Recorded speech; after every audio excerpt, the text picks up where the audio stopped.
Hello everyone, today is a very special day because it is my first ever official collab, and with none other than one of the top Geoguessr players in the world, all the way from Australia, please welcome Zigzag. Zigzag and I played the Indigenous and Minority Languages map, and we're basically just having a discussion where I first start explaining the linguistic side of things that I notice, and then Zigzag jumps in with his Geoguessr expertise in other areas. And then we together make an educated guess. There are certain things that I say over the course of recording that aren't entirely correct, and that's because I was basically just speaking off the top of my head. So post-production Sean will just pop in a few times to clarify certain mistakes and just offer a little bit more of an explanation. There will be a second video out on Zigzag's channel where me and him basically battle it out versus each other, and very excited for that. I'll notify everyone when it comes out, which should be very soon. Quick announcement, there are 2 more videos coming back to my old format that should be coming out very soon, and I'm very excited to share them with you. In any case, enough dilly-dallying, and let's do it. How's it going, everyone? A very special video today. I'm here with the Geoguessr legend, Zigzag, and we're gonna be playing some Geoguessr, some linguistic world, where hopefully I'm going to be coaching him a little bit and explaining maybe my point of view on different languages. And there's really not much else to say. Let's just get into it. Okay, let's give it a quick go. Oh, this is going to be fun. So probably one of the Republic languages in Russia immediately. Tatarstan. Yeah. Oh, well. Yeah, it says it right there. Tatar is a Turkic language, distantly related to Turkish and Kazakh and all the others. And the way you can definitely tell it's instantly either Tatar or Bashkir, which Bashkir is in Bashkortostan. Yeah, the capital right? of it is Ufa. Yeah. Yeah. I mean, right there it says Tatarstan, so that's pretty obvious. But the only languages written in Cyrillic that have the upside down E, which is it looks like a schwa, and also a Latin H. The bottom left word, that only exists in Tatar/Bashkir if it's Cyrillic. So that's not entirely true. There are actually a bunch of other languages written using the Cyrillic script that also have the Latin H letter and a few other additional letters, most of which are also found in Russia. Examples include other Turkic languages distantly related to Tatar and Bashkir, such as Dolgan and Yakut, as well as some Mongolic languages such as Kalmyk and Buryat. I didn't actually know that as of recording, so, you learn something new every day. I actually did a project in university about we had to pick we were assigned a random figure from the revolution, and we had to research them. And my guy was called Mulanor Vakitov, and he was from Kazan. Okay. So there you go. Just a tidbit for you. If you go back to that sign, that's Tatar, but on the right there, that's Russian. So I can try reading that. To the right of that, yeah. Городской парк имени 60-летия нефти Татарстана. So that says it's a city park that was named in honor of the 60-year anniversary of the oil industry of Tatarstan. Oh, wow. And they got some money here. This is a fancy-ass park. Yeah. That's I mean, I guess that makes sense. They do oil there. Yeah. Wow. Millennium Park? I don't think it's that. Well, let's just guess. Ooh, it's a small city. Oh, it wasn't. Almetievsk. Almetievsk. Okay, cool. Never heard of that one, but I wonder if that actually makes sense. Maybe there's more. Maybe it's more concentrated with the Tatar language in the east, or I don't know. I mean, yeah, I would say that definitely, Tatar, even though it's one of the bigger languages in Russia, it's still relatively not as spoken as Russian, obviously. So yeah, and Kazan being the capital, I'm sure most people there speak. I think most people there speak Russian. Yeah. So it makes sense that it's sort of in a smaller town. Okay. Ooh. Okay. So let's have a look. Introd. Ooh, this is a weird word. Who? I mean, both of them are kind of weird to me, but presumably we're in Italy or nearby, so. Yeah, I'm also Italian bollard, But yeah. What is this? Okay, well, this second word does not. Well, neither of them I would have picked as Italian myself, but the second one certainly not. I don't know. Yeah, the second one definitely does not look Italian at No. all. I mean, there's an Italian flag, like a mini Italian flag under it. So that definitely gives us a good Oh, sign that oh. we're in Italy. But Okay, I just saw something. I moved it off screen because it might give it away, but I'll let you cook it before we discuss that. just based on the language, I honestly am having difficulty telling. I mean, I think it's close. I mean, it's definitely sort of more north, I think, personally. It could be as well a regional sort of dialect or something. Like my mind always goes to Ligurian. I wonder like what you saw that would give it away because I'm not seeing anything that like sort of gives it away. This right here. Oh, CH, right, okay. Then it could be, I mean, it's Italy kind of like border with Switzerland up north there. Oh, it could actually be oh, never mind actually. Like there's a region called like like Tyrol, right? But they I think Like that's over here, isn't it? Yeah. but that's German, I think. Yeah. So Yeah, that it's and German. whatever that language is, that doesn't look German at all. No, neither of them do. Yeah. But it could be, I mean, maybe it's Romansh. I don't think Romansh is spoken over the border in Italy. I wouldn't have thought so either. But But maybe we are right on the border. Maybe we're looking at one of these towns here. What's it called? Oh, we can't really read it. That's the problem. In a Inipto, is that a PT? I can't, or is that an R maybe? almost looks like QU at the end. Maybe we think it starts with an I, right? Yeah, yeah. So we think that established that this is where they speak Romansh. It's like not a huge area. So I would quickly look at the Isola. I keep Could that. be? Oh, Isola, but no, doesn't really look like Isola. No, it doesn't. But yeah, I'm more and more like doubting that they speak Romansh in Italy. I think it's pretty much just exclusively a Swiss thing. But this entire region, sort of the Swiss, Austrian, Italian borders, they have a ton of regional dialects, and most of them I don't really know like the names of. It could be one of them. Right, sure. I guess we'll just try that. We'll just try one of those. I'm just noticing the topography is also very interesting. Like the mountains are not as big as I would expect for seeing a Czech Yeah, yeah. person right there. But maybe it's like somewhere around here where the mountains are kind of a bit smaller. I mean, somewhere like where you're at, I think that makes sense. Yeah, let's give it a go. That Well, I'd even probably further go over. straight Whoa, away yeah, there. actually towards France, yeah, okay. In Okay, so it might be is the name of the place. okay. Untrou, like now it makes more sense to me. I guess it could look sort of French-ish, but yeah, I'm not sure what language that is. Valdotine. I've never in my life heard of that. Ooh, let's have a It's a look at dialect this. of Arpitan. We got a map Okay, here. so it's Franco like Provençal. That makes a lot of sense. Yeah. Okay. So first of all, it's actually pronounced something like Valdoton. Valdoton.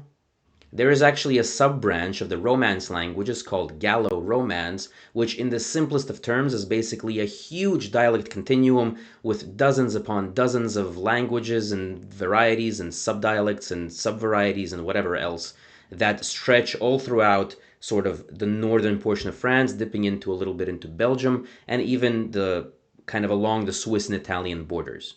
I personally don't know much about the differences between all the different varieties and dialects. I've never looked into it that much. And it's like one of those places where every village, will have its own accent or pronunciation and maybe certain special words that only they use. It's such a mess there. Apparently, Val d'Auton is a part of it all, which is really interesting, and I've genuinely never heard of it. Very interesting. Okay. Only 60,000 people. Not a very common one. And that's in 2003. That was 20 years ago. So Well, yeah, probably does not look good for languages like that. yeah. Ooh. Well, I'm sure there's meant to be Maori here because I can just see English. Well, yeah, that's sort of self-explanatory. Where's the Maori? Maybe over here, or maybe it was meant to be panned over here, probably. Louis, yeah. Well, I think we can guess Wellington. I don't think we need to use our time on this one. Yeah, no.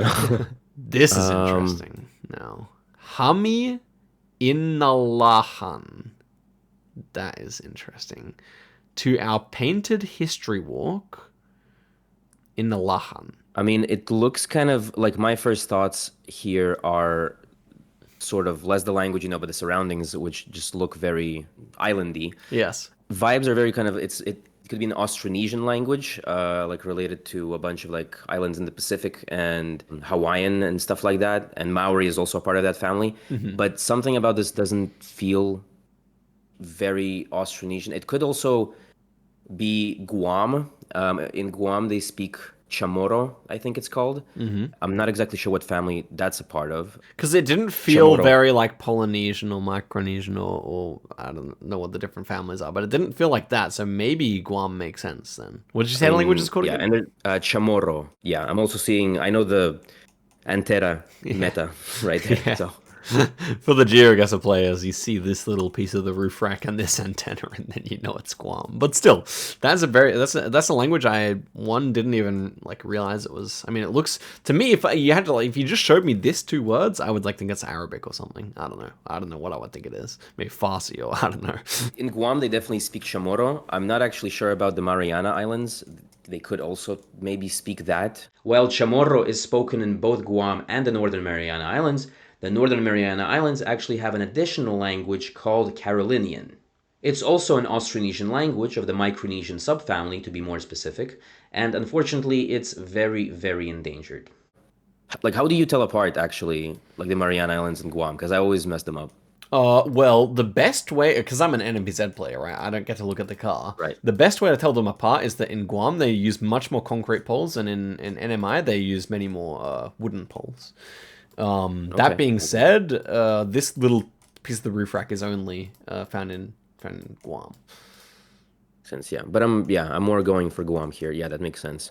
Oh, it's even got that Often, accent. okay. It's Austronesian. Okay, so it is an Austronesian language. So it is technically related to Maori and Hawaiian, and Austronesian is the most is I'm not sure if it's like it could be the most sort of geographically spread out language family all the way from Hawaii to Madagascar. Because Yeah. Madagascar they also speak Malagasy, is which crazy. it's crazy for me to think that Hawaiians and people in Madagascar are technically very distant cousins. Yeah. The most geographically spread out nowadays is Indo-European, what with all the colonization that Indo-Europeans have done over the past millennia. However, apparently Austronesian is the language family with the second most kind of amount of individual languages in a language family after Niger-Congo. However, truth be told, I'm always kind of skeptical of these types of statistics because, like, how do they measure it? How do they count the languages? Where's the difference between a language and a dialect?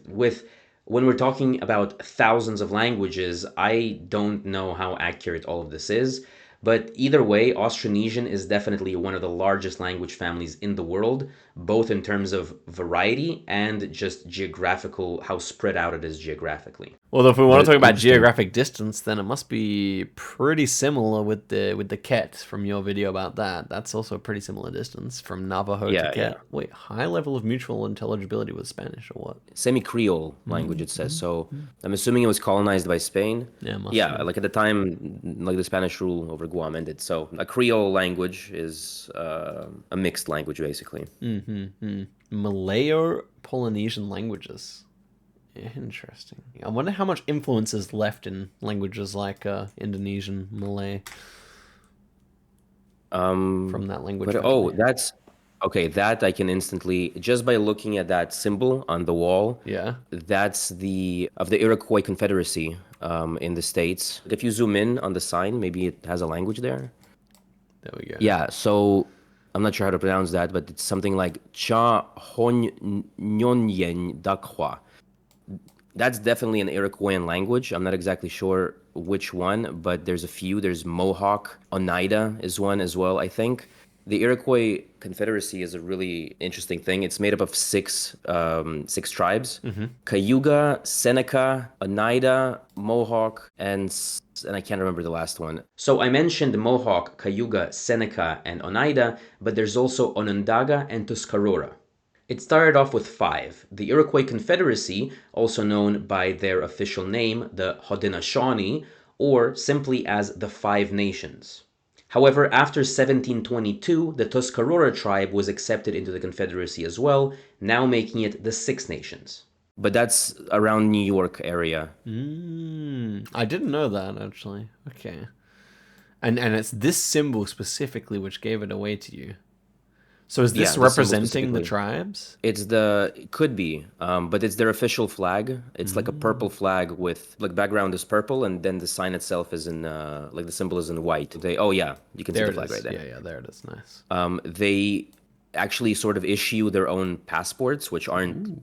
like legal, Yeah. but they actually successfully, a bunch of people like from the tribe, like they were going on some like tournament, I think to the UK maybe, Mm. and they actually used, well, like I don't want to say fake passports, but it's not a real passport, Yeah, yeah. to Uninternationally travel to the recognized. UK.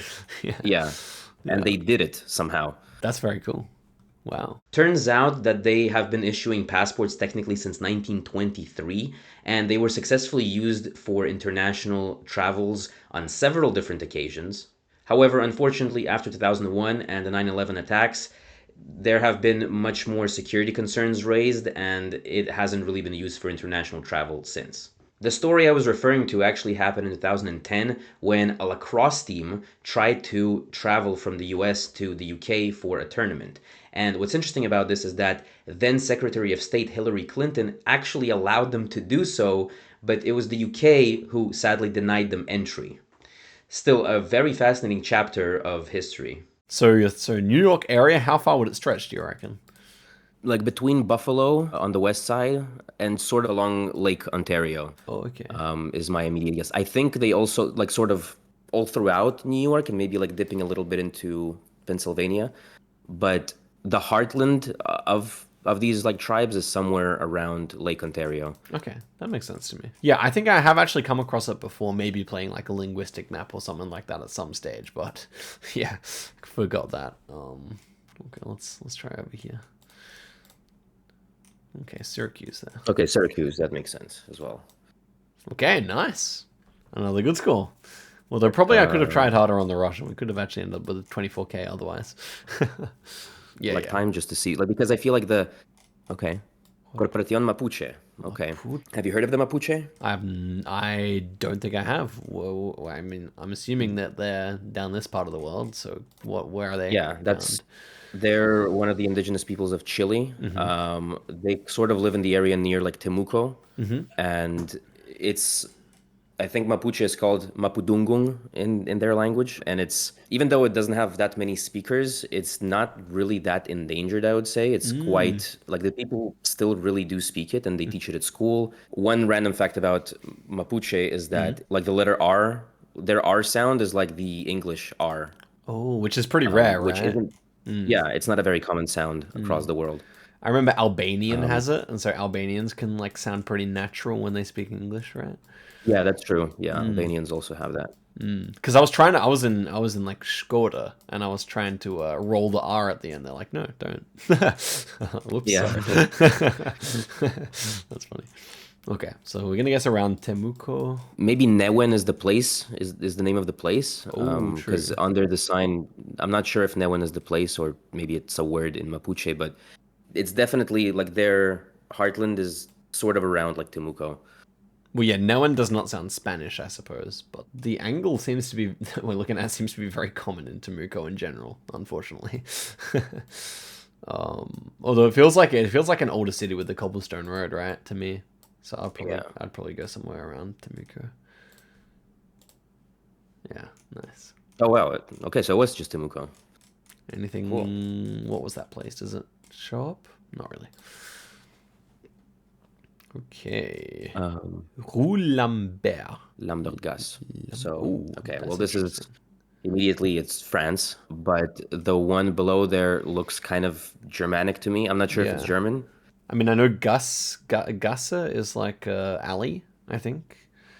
But Right. we got this accent though, so that is not looking too Germanic. My immediate thoughts are sort of the French-German border, maybe by Strasbourg. Yeah, we're definitely in France. The top language is French, and I see everything else is in French, and probably a Germanic-speaking area. Bro, you So, can just feel how old the image is from her fashion sense and the dyed hair. I don't know. yeah. It's gonna be so fun in like 30 years to check out everyone. I like it though. Um, We've got this kind of like roof shape here, which is kind of Germanic, I would say. So that could check I'm out trying to as think, well.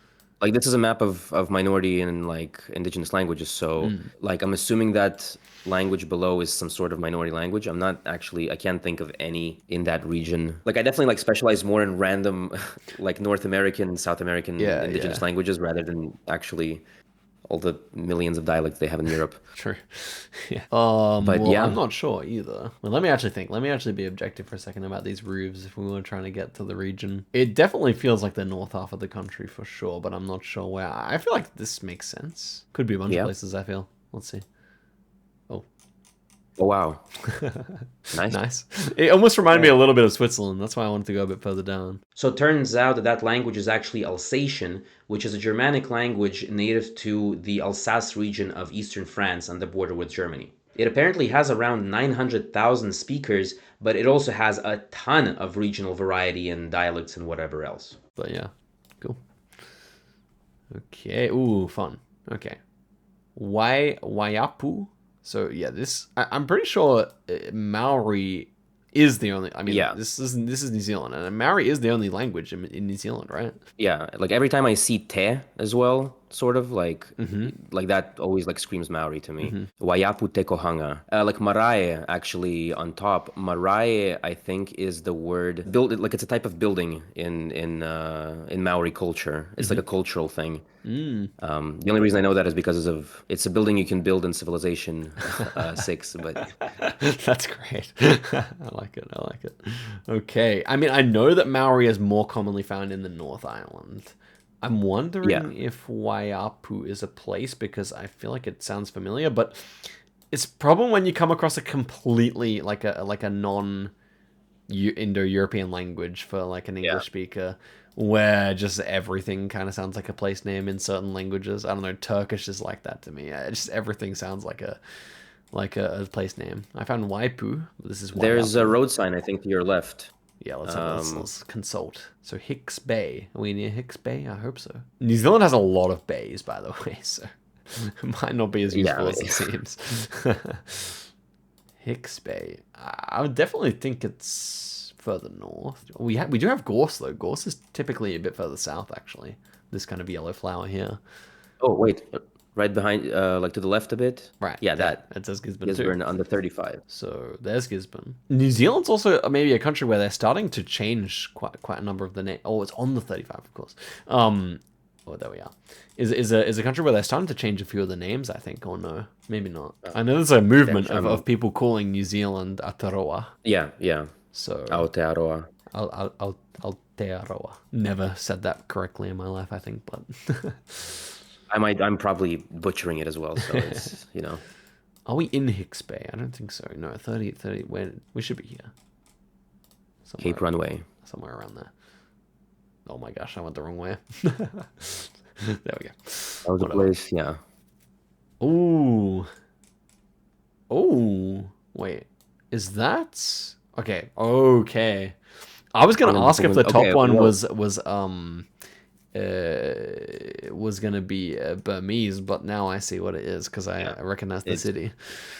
Yeah, Denpasar, that's in Bali, but the script on top is Balinese, actually.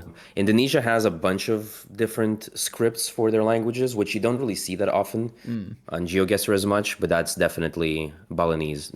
I'm not actually sure if you read it from left to right or right to left. Right. Very interesting looking. Just to clarify, Balinese is written left to right, like most European scripts for reference. It does share, I guess, a bit with Burmese in the sense that like there's like really long letters in Burmese. Yeah. So that's why I kind of thought that's what that was. But yeah. I don't think I've ever actually. Well, Bali is so easy on GeoGuessr that I don't think I've ever had to use that. But I've definitely seen it around a few times for sure. But yeah, I don't have many more thoughts on this, unfortunately. It's just Denpasar. Yes. Well, okay. I wonder how I would have gone recognizing it without that though. Probably not too well. Okay. Runa Guayusa.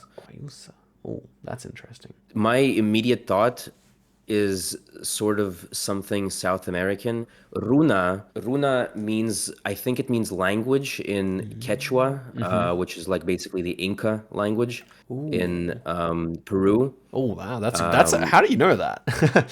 I don't know. It's just I wish I could tell you, but it's just random fact that That's cool. yeah. After reading a bunch of random indigenous languages, but Sure. Runa Simi, I think, is the way you say the Quechua language in the Quechua language. So I'm assuming Runa Guayusa. Guayusa might be the name of the language itself, Okay, and now slash the people. Okay, so a few things here. Runasimi does actually mean Quechua language in the Quechua language. But it literally translates to people's language, where runa means people and simi means literally mouth or by extension tongue or language. Runa Guayusa does actually mean the Guayusa people, which at least that I got right. The Guayusa people are indeed Quechuan speaking people, also known as Quichua, who are native to the mountains of eastern Ecuador, but also dipping into northern Peru and even a few small pockets in southern Colombia. now I want to come Um, in. Does it kind of reminds me of the city Guayaquil. Could there be a relation there? yeah, actually, yeah, that makes a lot of sense. Quechua stretches pretty much from like there's also a million different dialects, but it stretches, I think, from like Ecuador, like southern Ecuador, all the way to northern Chile, potentially, if I'm not mistaken. I mean, it's very lush and green, so Yeah, not um, really going to be Eureka. no. The Quechuan language family is by far the most spoken native language family in all of the Americas, with estimates ranging between 7 million speakers up to 9 and 10 million speakers. As mentioned, it has a ton of different varieties and dialects and everything else, many of which aren't mutually intelligible with each other. It's super, super cool, and I've always found it incredibly fascinating. So like you said that like the Guay sort of reminds you of Guayaquil. Like Ecuador makes sort of like southern Ecuador would make sense to me, like based on the language. Yeah. Based on other geographic features, I'm not too sure. They do love. I mean, have you ever eaten an Ecuadorian banana? They do love to grow bananas there. That would make sense, and I'm liking the poles as well. Gotta say, that's the Yeah, problem with and this. I'm pretty sure I may have even seen a slip of that at the start of the round, but yeah, I think it is. And then I guess it would be more likely that we'd see maybe an indigenous language on the Amazonian side. I feel like that would be a good inference to make, that would make maybe. sense, but also like when I think of the Inca, I think less jungles and more mountains personally. Okay. But I mean, I don't really know much about the actual languages that exist in Ecuador. But again, like I said, the Runa like word that makes sense for me to be Inca. So, but yeah, and we also have the Ecuador antenna, right? I know that one. Yes, yes. Well, yeah, that would preclude the Peru from being possible. So yeah, I guess what we'll do is we'll click in the mountains, but on the Amazonian side. I think that's what we'll do because it is pretty tropical here. In the valley here, it's not so tropical. You wouldn't see so many bananas. Right. Okay, a little bit further north. Okay. A bit more north. Tana. Cool. Interesting. Yeah, that Yeah. was a good seed. That I mean, Okay. particularly that one was fun. I Yeah, that don't was a know good how you seed. knew that. That's That's better than crazy, fool. it's just I don't know. I can't like just I read a lot about the most random linguistic shit. So Yeah. And that's about it. Thank you again so much to Zigzag for reaching out and arranging this. I had a ton of fun filming it. Please go check out his channel and stay tuned for the second video where we play versus each other. Either way, see you all very soon with a brand new deep dive on some obscure languages and cultures. Thank you so much for watching. I hope you have a great day and a wonderful night. Bye bye.